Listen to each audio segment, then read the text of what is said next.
은혜 받으실 말씀은 이사야서 55장 8절부터 9절까지입니다. 여호와의 말씀에 내 생각은 너희 생각과 다르며 내 길은 너희 길과 달라서 하늘이 땅보다 높음같이 내 길은 너희 길보다 높으며 내 생각은 너희 생각보다 높으니라. 아멘.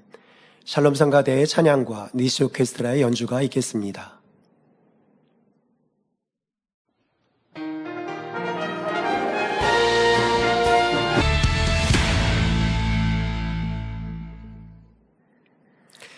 원로 목사님의 설교 의와 틀을 깨트리자 두 번째 말씀을 들으시겠습니다. 사랑하는 성도 여러분, 전 세계 및 전국의 지교의 성도 여러분, 지성전 성도 여러분, 전 세계 인터넷을 통해 예배 드리는 모든 성도 여러분, GCN 시청자 여러분, 저와 여러분은 참으로 재앙 많은 세상에 살고 있습니다. 최근 세계적으로 많은 사람이 폭설, 지진, 폭우 등으로 생명과 재산을 잃었습니다. 질병과 사고의 위험이 늘 도사리고 있고요. 이럴 때일수록 하나님의 보호망 안에 거해야 합니다. 출애굽기 15장 26절에 보면 하나님께서 너희가 너희 하나님 나 여호와의 말을 청종하고 나의 보기에 의를 행하며 내 계명에 귀를 기울이며 내 모든 규례를 지키면 내가 애굽 사람에게 내린 모든 질병의 하나도 너희에게 내리지 아니하리니 나는 너희를 치료하는 여호와임이니라 하고 약속해 주셨습니다. 다시 읽어드릴게요. 출애굽기 15장 26절에 하나님께서 너희가 너희 하나님 나 여호와의 말을 청종하고, 여러분 말씀 열심히 청종이 잘 들으시죠? 청종하고 나의 보기에 의를 행하며, 즉 하나님 보시기에 의를 행하며, 내 개인 나의 보기에 의가 아니고 하나님 보시기에 의를 행해야 한다 이 말. 나의 의와 하나님 의가 다르고 내 생각과 하나님의 생각이 다르단 말이에요. 내 생각이 옳다 해도 안 되고 내 의가 옳다 해도 안 되고 하나님 생각이 옳은 것이고, 그래서 하나님 마음과 생각에 우리가 맞춰서 신앙생활을 해가야 된다 이 말이에요. 내가 아무리 옳다 해도 하나님이 옳지 않다면 옳지 않은 것이고 하나님이 옳다 해야 옳은 것이고, 그래서 하나님 보시기 의를 행해야 된다 그 말씀이에요. 그래서 나의 보기에 의를 행하며 내 계명에, 즉 하나님 말씀 계명에 귀를 기울이며 내 모든 규례를 지키며, 즉 모든 규례요. 이건 적으니까 지키고 큰 거니까 안 지키고, 아니면 적은 거니까 안 지켜도 되고 큰 거는 지키고, 그런 게 아니고 모든 규례를 지키면, 여러분 하나님 말씀에 이렇게 십계명 지키다 보면요, 크든 적든 그 지키는 거 어렵지 않아요. 그 말씀대로 순종하면 되는데, 큰 것들 몇 개 지키다 보면 적은 것들은 그냥 지키기 너무 쉽고 어려운 거 하나도 없어요. 하나님 말씀대로 산다는 게 어려운 게 하나도 없어요. 그래서 내 계명에 귀를 기울이며 내 모든 규례를 지키면 내가 애굽 사람에게 내린 모든 질병의 하나도, 애굽 사람이 내린 그 10가지 재앙 안에 보면 이 세상에 있는 질병, 총칭이 다 들어있어요. 질병 하나도 너희에게 내리지 아니하리니 나는 너희를 치료하는 여호와임이니라 하고 약속해 주셨습니다. 너희를 치료하는 여호와나, 치료의 하나님. 더구나 치료의 하나님, 우리 신약에 와서는 우리 아버지가 되지 않습니까? 아버지, 우리 아버지가 되신다 이 말이에요. 아버지가 자녀들을 어찌 지켜주지 않고 어찌 치료해주지 않겠습니까? 단 하나님을 사랑할 때, 사랑하는 것은 이것이니 계명을 지키는 것이라, 하나님 말씀대로 살 때, 빛 가운데 살 때는 범사에 지킴을 받는다 하는 것을 여러분들이 아십니다. 그런데 만약 하나님의 말씀을 잘 준행하고 있는데도 삶에 어떤 어려움이 왔다는 분이 계십니까? 그렇다면 내가 과연 하나님 보시기에 의를 행하고 있는지 점검해 보시기를 바랍니다. 하나님께서는 의를 행하되 나의 보기에 의를 행해야 한다고 분명히 말씀하셨습니다. 따라서 만약 자신이 보기에 의를 행하고 있다면 모든 재앙으로부터 지켜주시겠다는 약속이 적용되지 않을 수도 있죠. 자기 자신이 보기에 의를 행하고 있다면 모든 재앙으로부터 지켜 주시겠다는 약속이 적용되지 않을 수가 있다 이 말입니다. 왜? 자기 의니까. 하나님이 의가 아니니까. 그러니까 옳은 게 아니에요. 내가 의롭게 산다 해도 그게 옳은 게 아니라 이 말입니다. 이 시간 구체적인 예를 들어 설명드릴 때 큰 깨우침이 되어서 이제는 진정 하나님 보시기에 의를 행하시기를 바랍니다. 아버지 하나님께서 항상 지켜주시고 마음의 소원에 늘 응답하시는 자녀, 하나님의 마음을 잘 아는 참 자녀로 나오시기를 주님의 이름으로 축원합니다. 사랑하는 성도 여러분, 의와 틀이란 과연 무엇인지 그 개념을 말씀드렸습니다. 의란 내가 옳다고 주장하는 것을 말합니다. 하나님의 기준이 아니라 자기 기준에서 볼 때 옳은 것을 고집하거나 주장하는 것, 바로 자기적인 의를 말하지요. 다음으로 틀은 무엇이 옳다는 생각이 단단하게 굳은 것을 말합니다.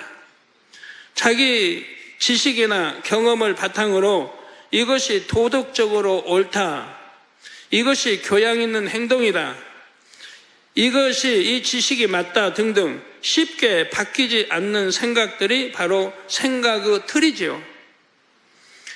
틀 중에는 진리의 틀도 있습니다. 이는 신앙생활을 하면서 배운 진리를 가지고 자신이 새롭게 만든 틀을 가리키지요. 이 진리의 틀이 있으면 하나님의 뜻을 정확하게 분별하지를 못합니다. 그러면 영적인 발전이 멈추고 오히려 하나님의 뜻과 반대로 행해서 담을 쌓기도 하지요. 영적으로 정체되어 영으로 들어가지 못하고 이렇다 할 축복의 간증도 나오지 않습니다. 여러분이 자신을 점검해 보실 수 있도록 의와 틀로 인해 하나님을 기쁘시게 하지 못하는 대표적인 경우 3가지를 말씀드리겠습니다. 그 첫째는 자기 의와 틀로 남을 판단, 정죄하는 경우입니다. 주변 사람을 보고 저렇게 하면 안 되는데 저는 왜 저럴까 하고 생각하거나 이렇게 해야 합니다 하고 상대를 쉽게 지적하고 책망하는 일들이 있습니다. 상대의 마음이나 그가 처한 상황을 잘 모르면서 섣불리 판단하거나 지적을 하지요. 그리고 이것을 분별이라고 생각합니다. 여러분, 똑같은 죄를 지어도 재판관이 재판할 때 다 다르잖아요. 형량이 다르잖아요. 어떤 사람은 보석으로, 어떤 사람은 벌금으로, 어떤 사람은 1년형, 어떤 사람은 몇 년형, 살인 같은 몇 년, 어떤 사람은 사형, 아니면 무기징역, 다 다르잖아요. 재판관이 판단했을 때 이 죄는 같은 살인이라도 얼마큼 무겁다, 가볍다가 이렇게 결정되지 않아요. 그러나 세상의 재판관은 바로 재판할 수는 없습니다. 그러나 하나님은 우리 중심을 아시기 때문에 정확하게 알아서 판단하신다 이 말입니다. 정확하게 하시죠. 그래서 똑같은 죄라도 저 사람은 어떤 마음으로 죄를 지었는가? 정말 악한 마음으로 죄를 지었는가? 아니면 선한 마음 속에서 죄를 지었는가? 그래서 하나님은 정확하게 공의에서 역사를 해 가신다 이 말입니다. 예를 들어 도적질을 해도요,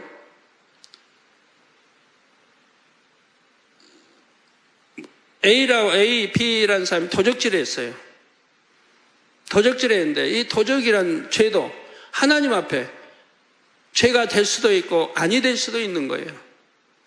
세상 법은 도적질하면 전부 죄를 줄 텐데 하나님은 도적질을 했어도 가볍게 죄를 졌다고 하지 않는 경우도 있어요.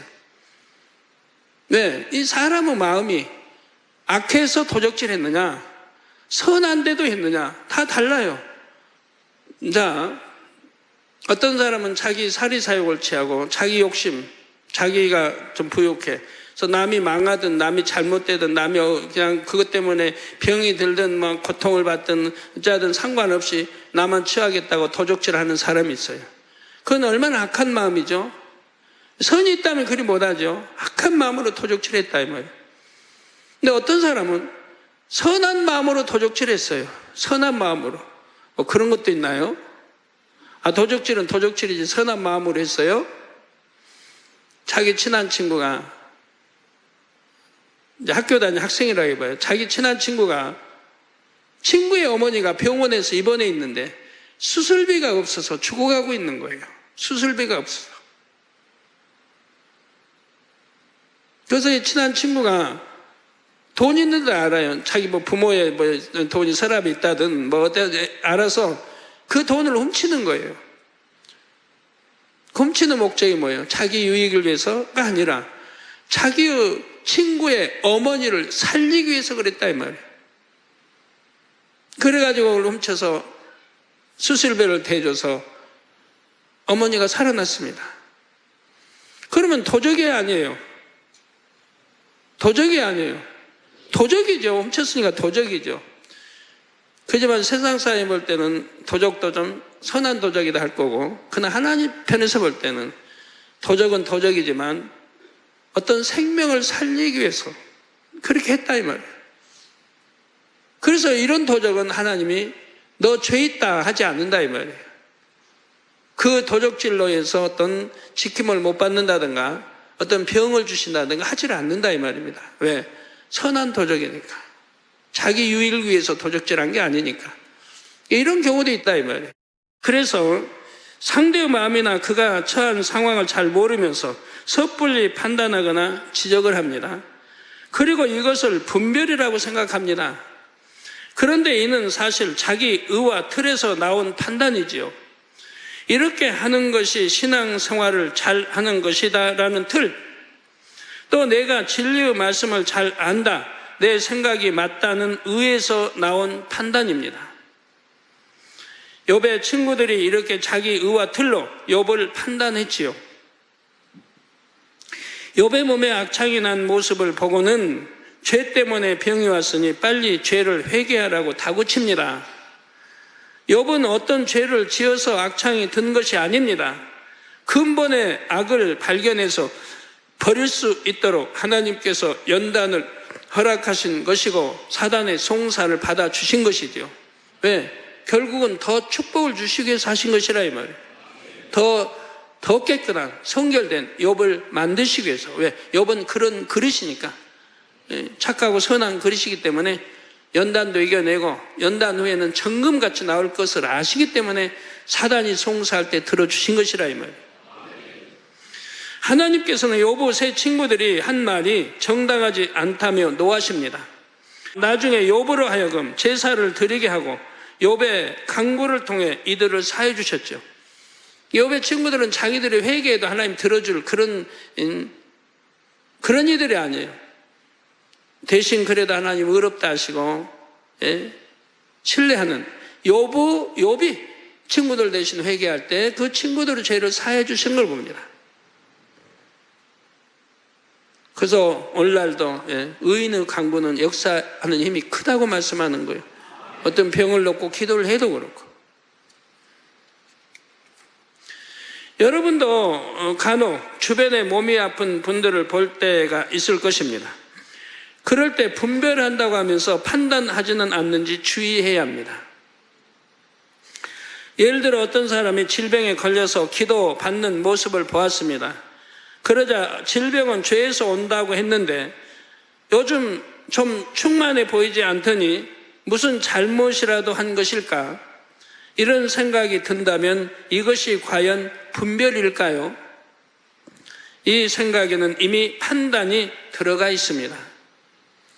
충만해 보이지 않았다는 것도 자신만의 느낌일 수 있습니다. 또 질병은 100% 본인의 죄 때문에 오는 것이 아니지요. 조상이나 가족과 영적인 끈이 연결된 경우, 과로한다든가 육의 질서를 지키지 않는 경우에도 질병에 걸릴 수가 있습니다. 물론 이 영혼을 관리하는 사명자라면 이 영혼의 형편을 어느 정도 알 수도 있습니다. 그러나 성령이 밝히 주관해 주시지 않는다면 이 영혼의 중심이나 이 영혼이 처한 상황을 정확하게 분별할 수 있는 것이 아니지요. 지금까지 늘 정확하게 주관을 받아온 저도 결코 섣불리 판단하지 않습니다. 먼저는 하나님께 기도하지요. 왜 저렇게 아프게 되었을까? 안타까운 마음에 신속하게 치료받을 수 있는 길을 알려주기 위해서 분별하는 것입니다. 야고보서 4장 11절에 보면 형제를 비방하는 자나 형제를 판단하는 자는 곧 율법을 비방하고 율법을 판단하는 것이라. 내가 만일 율법을 판단하면 율법의 준행자가 아니요 재판자로다 하고 말씀하지요. 율법을 누가 주셨어요? 하나님이 제정해 주셨죠. 그거 재판도 하나님이 하신다 이 말이에요. 그런데 양떼가 감히 누구를 판단하고 정죄하고 죄 있다고 한다 이 말이에요. 스스로 재판장이 되어 있는 거예요. 하나님만이 재판장이 되는 건데 교만해서 자기가 재판을 하고 있는 거예요. 누구는 죄 있다, 뭐다, 저런다. 더군다나 참 재판하는 그 사람이 하나님의 종일 때는 더욱 삼가 조심해야죠. 왜? 하나님의 종은 하나님이 치리하시는 거예요. 하나님의 종이에요. 그러니까 주인인 하나님이 종을 치리하시는 거지 양떼가 하는 게 아니라 이 말이에요.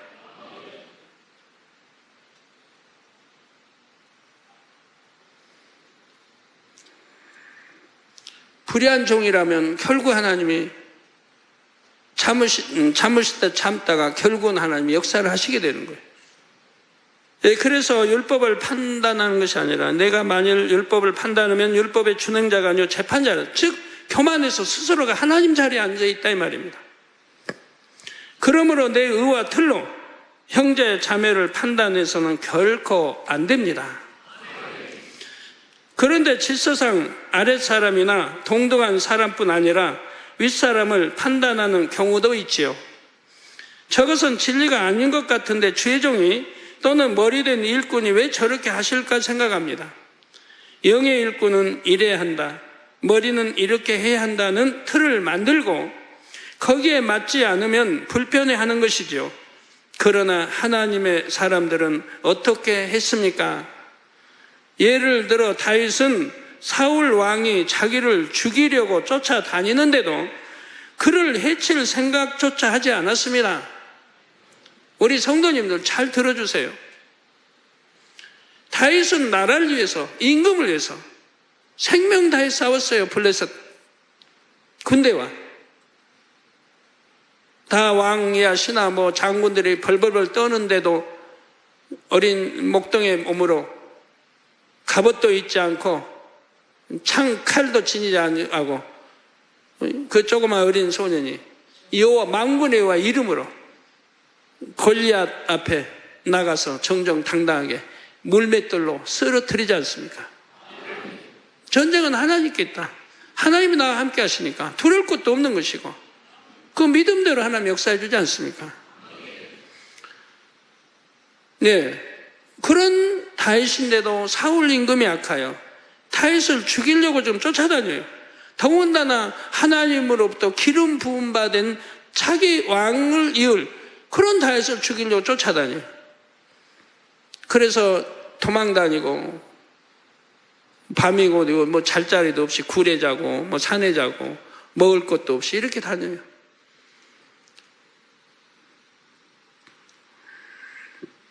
그런데도 죽일 기회가 두 번이나 있어도 해치지 않는다 이 말입니다. 왜? 그도 패역한 왕이고 악을 행하고 왕이 인친 자기를 죽이려고 하고 자기는 잘못도 없는데 나라를 위해서 왕을 위해서 생명 바쳐 싸운 것밖에 없는데 시기 질투하여 죽이려고 해도 그 왕을 죽일 수 있는 기회가 두 번이나 와도 해코자 하지 않더라 이 말입니다. 이것이 진리와 하나님의 뜻이라 이 말이에요.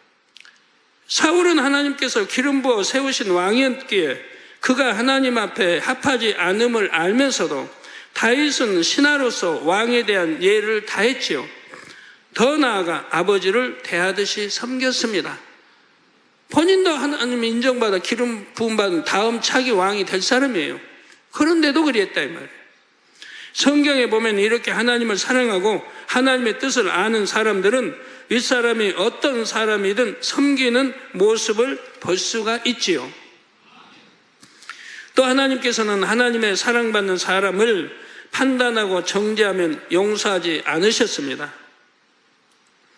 예를 들어 모세가 구스 여인을 취하자 아론과 미리암이 모세를 비난합니다.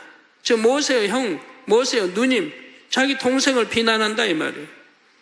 이에 하나님께서 아론과 미리암에게 진노하셨고 미리암에게 문둥병이 발했지요.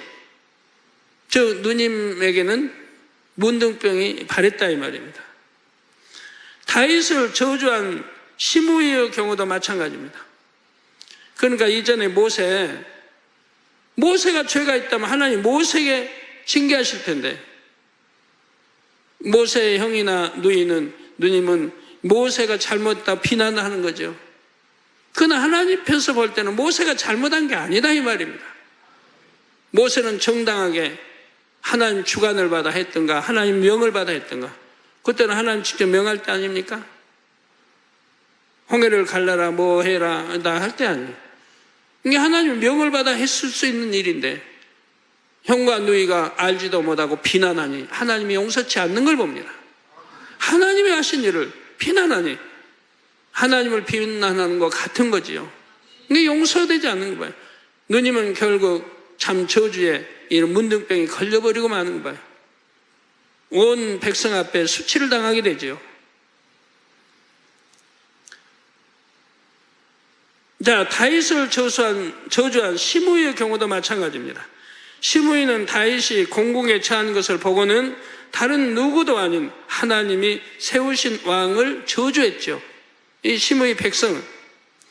반면 다윗은 시므이가 자신에게 돌을 던지며 피를 흘린 자여 비루한 자여 가거라 하며 저주하는데도 잠잠히 듣고만 있었습니다. 오히려 시므이를 죽이겠다는 부하들을 막아서지요. 다윗은 시므이를 용서했지만 결과적으로 그는 솔로몬 통치 때 자기 악행에 대한 값을 치르고 말았습니다. 결국 왕을 저주했던 시므이는 결국 죽임을 당하고 말았어요. 다윗은 용서해 줬을지라도 결국은 용서받지 못하고 죽임을 당하게 되는 걸 보게 됩니다. 하나님께서 보시기에 과연 누가 더 의로운 사람일까요? 백성이 의로웠을까요? 다윗이 의로웠을까요? 시편 37편 1절에 행악자를 인하여 불평하지 말며 불의를 행하는 자를 투기하지 말지어다 했습니다. 행악자를 인하여 불평하여 하지 말며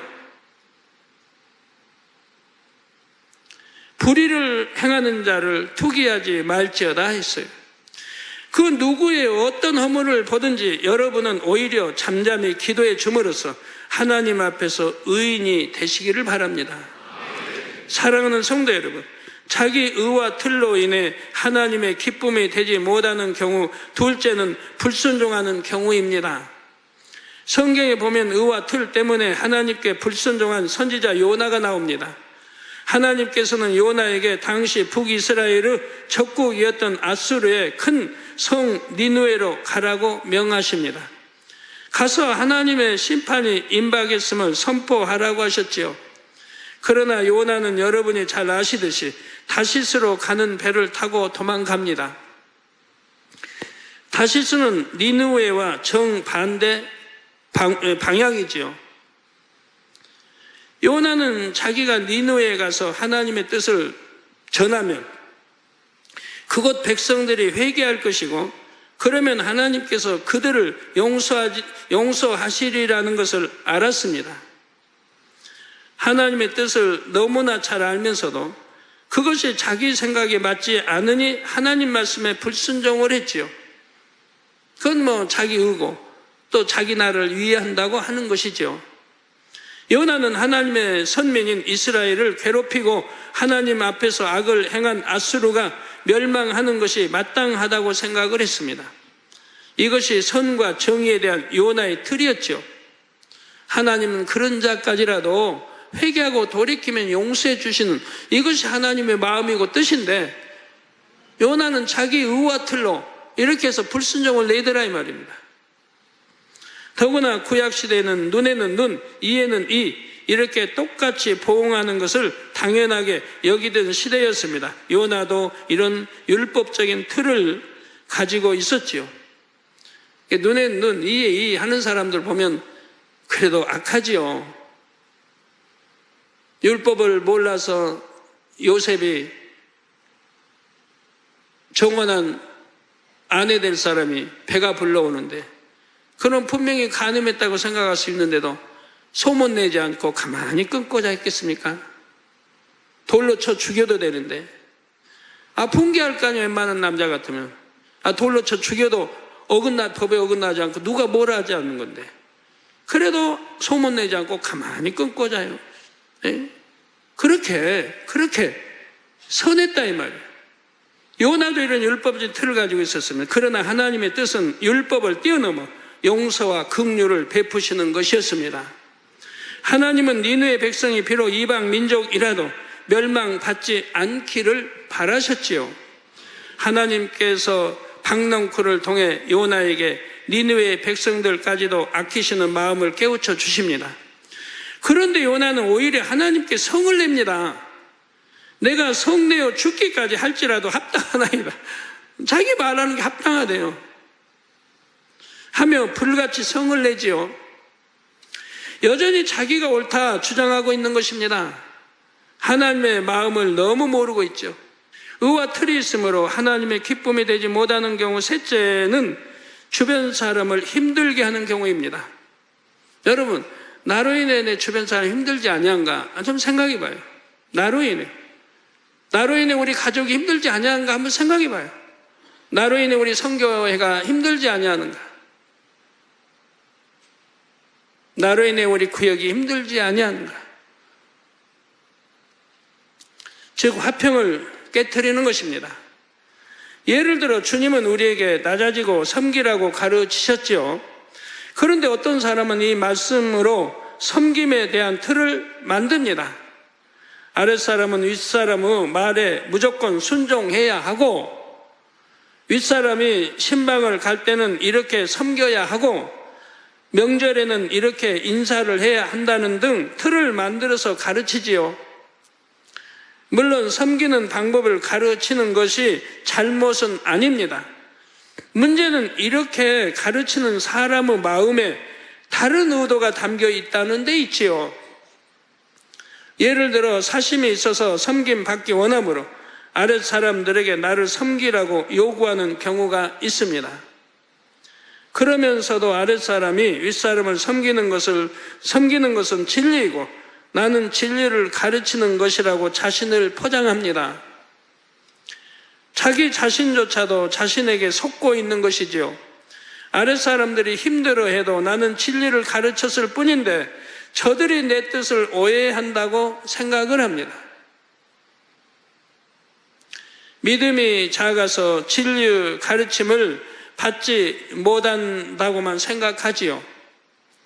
즉 자신의 상황에 맞게 진리의 틀을 만들어서 다른 사람을 힘들게 하는 것입니다.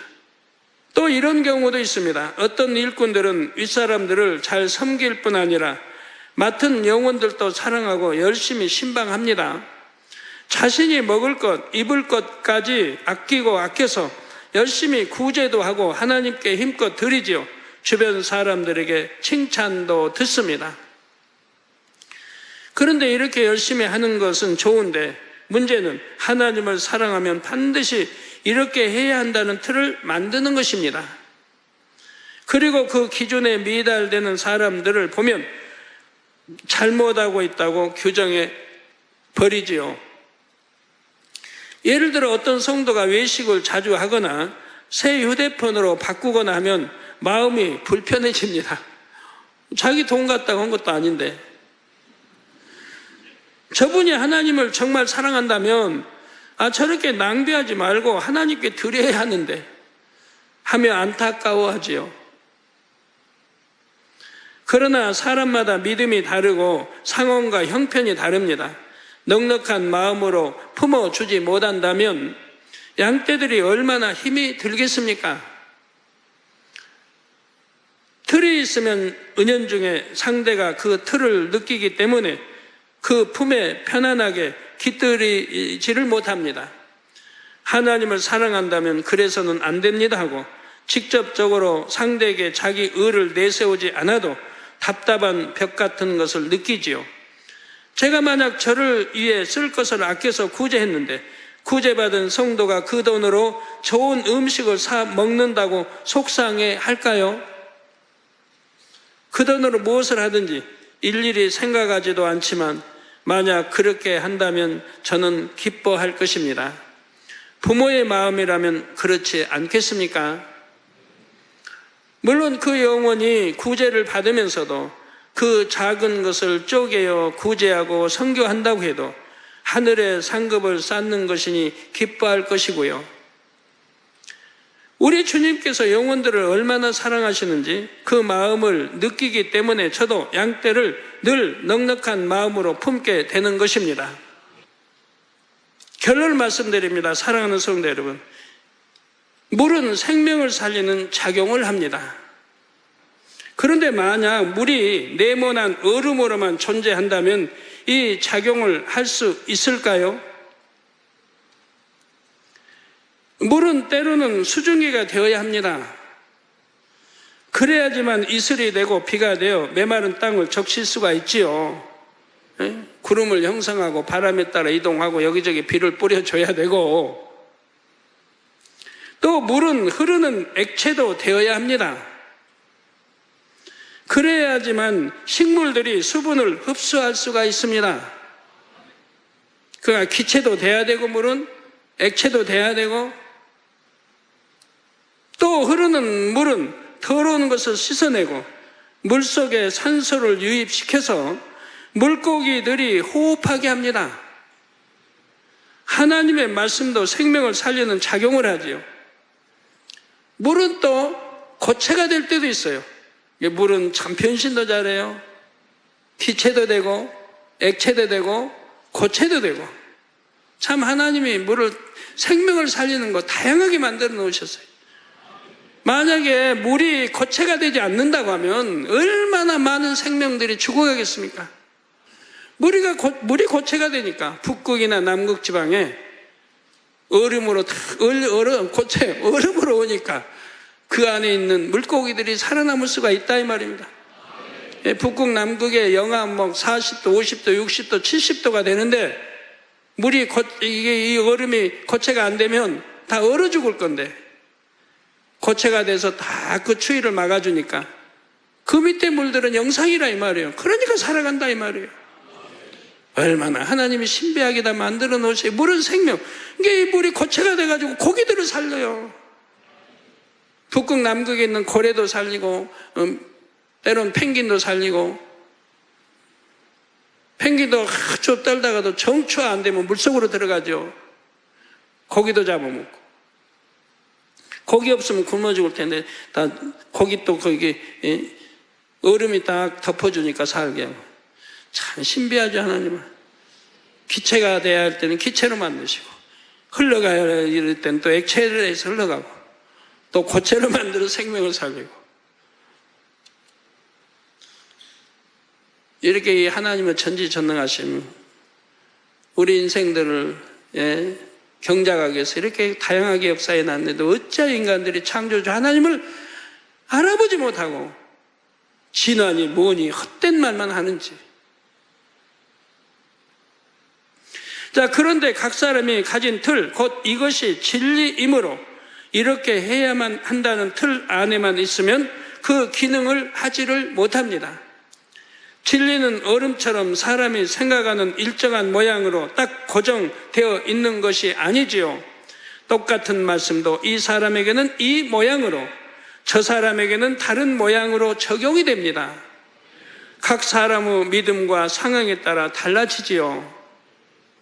물론 그렇다고 해서 진리를 변질시켜도 된다는 뜻은 아닙니다. 물이 기체, 액체, 고체로 변해도 고유한 성질은 그대로 유지하듯이 진리도 본질에는 변함이 없어야 하지요. 진리가 제 기능을 하면 그 결과로 반드시 생명이 살아나는 역사가 일어납니다. 그러면 어떻게 해야 진리의 본질을 변질시키지 않으면서 각 상황에 맞게 적용할 수 있을까요? 하나님을 지극히 사랑하는 것, 이것이 그 열쇠입니다. 따뜻한 열기가 단단하고 찬 얼음을 녹이듯이 사랑은 단단한 의와 틀을 깨트리지요. 하나님을 사랑하면 자기적인 의와 틀을 깨트리고 하나님의 뜻에 따라 진리를 행할 수 있습니다. 하나님께서는 우리가 하나님의 사랑을 알도록 그 사랑을 손으로 만진 것처럼 느낄 수 있도록 사랑을 부어주고 계십니다. 이 사랑을 느끼면 하나님을 사랑할 수밖에 없지요. 하나님을 진정 사랑하면 하나님께 기쁨만 드리고 싶어집니다. 그러면 하나님께서 무엇을 기뻐하시는지 궁구하게 되죠. 이렇게 궁구하는 마음으로 하나님의 말씀에 늘 귀를 기울이고 불같이 기도하면 아버지 하나님의 깊은 마음도 알려주십니다. 하나님의 마음과 뜻을 알려주실 때마다 내 뜻을 꺾고 하나님의 뜻에 따르면 의와 틀이 깨어져 나갑니다. 그러면 여러분이 진리를 행하고 가르칠 때마다 생명을 살리는 역사가 일어납니다. 또 이런 사람에게는 자연히 하나님께서 주시는 축복이 따릅니다. 건강, 물질 등 주시는 모든 것을 오직 하나님의 뜻대로만 사용하기 때문이지요. 예를 들면 하나님의 벗이라 칭함받는 아브라함이 대표적인 경우입니다. 여러분들도 하나님을 뜨겁게 사랑하셔서 의와 틀을 다 깨뜨리시고 아브라함처럼 마음을 헤아려 순종하는 벗이 되시기를 바랍니다. 장차 새 예루살렘에서 아버지 하나님과 함께 거닐며 대화하는 벗과 같은 자녀로 나오시기를 주님의 이름으로 축원합니다. 들으신 말씀을 생각하면서 기도하시겠습니다. 사랑의 아버지 하나님, 오늘 들은 말씀들이 생명이 되고 능력이 되게 하여 주옵소서. 우리의 의와 틀이 하나님의 기쁨이 되지 못하는 이유는 이로 인해 판단 정죄가 나아지며 불순종이 되어지며 화평을 깨물어 주변 사람들을 힘들게 하기 때문이라 하셨습니다. 나의 의와 틀이 얼마나 잘못된 것인지, 아버지 하나님의 얼마나 기쁨이 되지 못하는지 발견하고 깨우치는 시간이 되었사오니 나를 내려놓고 깨트리고 변화됨으로 참 아버지의 기쁨되는 성결된 자녀들로 나오게 하여 주옵소서. 감사드리옵고 우리 구주 예수 그리스도의 이름으로 기도하옵나이다. 아멘. 원로 목사님의 환자를 위한 기도를 받겠습니다. 아픈 곳이나 연약한 곳 위에 손을 얹고 기도 받으시고 아프지 않으신 분들은 가슴에 손을 얹고 마음의 소원을 위해 믿음으로 기도 받으시기 바랍니다. 할렐루야. 전능하신 사랑의 아버지 하나님, 이 시간 기도 받는 모든 성도님들 위해 안수하여 주옵소서. GCN과 인터넷과 화상을 통해 기도 받는 지교회와 지성전 그리고 전세계 하나님의 자녀들 위에도 시공간을 초월하여 역사하여 주시기를 원합니다. 믿어지는 믿음을 주시고 부정적인 생각과 의심의 세력을 물리쳐 주옵시며 모든 시험 환난도 물리쳐 주옵소서. 머리부터 발끝까지 오장육부 뼈 마디마디 온몸의 신경 조직 세포 등 아픈 곳마다 성령의 불로 태우시고 근본의 빛으로 역사하여 주옵소서. 예수 그리스도의 이름으로 명하노니 원수마귀 사단 모든 질병 균 연약함아 물러가라. 빛이 여임하라. 모든 불치 난치병도 성령의 불로 태워 깨끗하게 역사하여 주옵소서. 말라리아를 비롯한 모든 풍토병도 물리쳐 주옵소서. 감기, 기침, 열, 몸살, 독감 등 각종 유행성 질병도 다 물러가라. 어떠한 유행성 질병 균도 틈타지 않게 지켜 주옵소서. 위암, 폐암, 간암, 유방암, 자궁암, 대장암, 피부암 등 각종 암과 에이즈, 백혈병, 뇌졸중, 고혈압, 저혈압, 심장병, 폐병, 위장병, 당뇨, 부인병, 피부병, 갑상선 질환과 모든 염증도 깨끗게 하여 주옵소서. 소아마비, 중풍, 관절염, 디스크도 온전케 하여 주옵소서. 요통, 두통, 신경통을 비롯한 모든 통증은 사라질지어다. 간질, 자폐증, 우울증, 조울증, 노이로제 등 모든 정신질환도 물러가라. 모든 마비된 것도 풀어지고 일어나 걷고 뛸지어다. 눈도 잘 보이게 하옵시고 귀도 잘 들리게 하여 주옵소서. 소경은 눈을 뜨고 기머거리는 들으며 벙어리는 말할지어다. 각종 사고, 후유증도 깨끗게 하시고 부러진 뼈도 붙여 주옵소서. 화상 입은 것도 온전케 하옵소서. 화기야 물러가라. 열도 물러가라. 아버지 흉터도 나지 않게 역사해 주시기를 원합니다. 마약을 비롯하여 각종 약물과 독극물 중독도 깨끗함을 입을지어다. 죽은 신경과 세포가 살아나며 죽은 자도 살아나게 하여 주옵소서. 잉태의 축복도 주시기를 원합니다. 잉태 축복을 받으라. 예수 그리스도의 이름으로 명하노니 원수마귀 사단아, 하늘 공중 곳에 잡은 악의 영들아 물러가라. 그의 사자들도 물러갈지니라. 이 땅의 악한 영, 더러운 영, 거짓되고 간사한 영, 이간질하고 미혹하는 모든 어둠들은 물러가라. 모든 흉악의 결박을 풀고 어둠아 물러가라. 빛이여 임하라.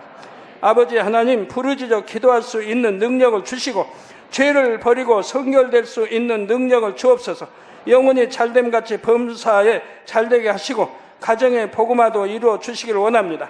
한 주간도 모든 사고와 재앙으로부터 지켜주시고 불통이 없는 형통한 삶을 살 수 있도록 축복해 주옵소서. 성령의 불담으로 천군 천사와 주님의 불꽃 같은 눈동자로 모든 하나님의 자녀들과 가정, 일터, 사업들을 지켜주시기를 원합니다. 학생들에게 지와 명철을 더하시고 공부도 할 수 있는 뜨거운 마음과 열정도 더하여 주옵소서. 마음과 생각을 세상에 빼앗기지 않도록 지키시고 하나님을 뜨겁게 사랑하는 학생들로 축복하여 주옵소서. 하나님의 자녀들이 먹으나 마시나 입으나 무엇을 하든지 하나님 앞에 영광 돌리는 삶이 되게 축복하여 주시기를 원합니다.